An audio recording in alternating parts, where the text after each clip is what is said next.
sir, respected Bhaskar Chatterjee Saab, Mr. Mohandas, friends, ladies and gentlemen. It's indeed a great pleasure to be here and to be called upon to share my experiences on our strategies and capabilities for a competitive edge. I'm grateful to Mr. Bhaskar Chatterjee for setting the tone and giving all of you a perspective of how the public sectors came about and what have been some of the advantages and what are some of the disadvantages under which they operate.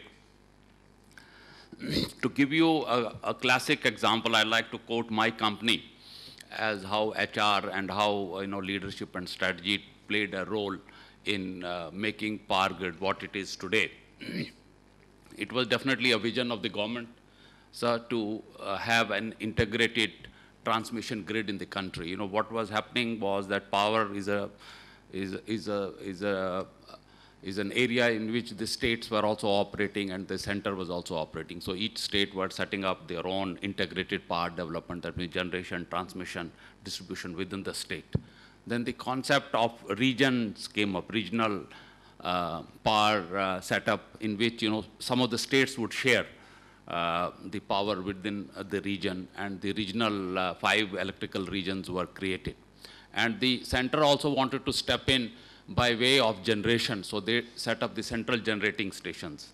And some of these central generating stations had customers in the region in various multiple states, so they also developed the associated transmission line for taking that power to their customers.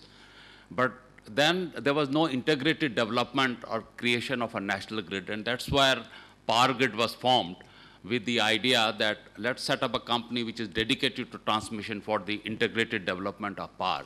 Because in the country, as you know, the resources of power generation are centered in various regions, like the northern region for hydro or northeast region, the eastern region for coal, whereas the demand was elsewhere. And what the government did was, by creating this company, they transferred the assets and liabilities and manpower of 7 companies and formed Power Grid Corporation.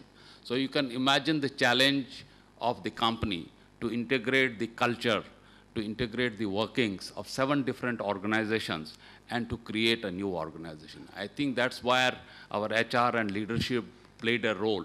How to integrate, people came from NTPC, people came from NHPC, people came from Neyveli Lignite Corporation, people and assets were transferred from hydro companies like Tehri, some purely government organization like CEA, a lot of employees were transferred. And so there was really a huge challenge for the company, and I think we came out very well, and by developing the culture, which is today the Power Grid culture, by assimilating the best practices, by having uniformity of pay and services,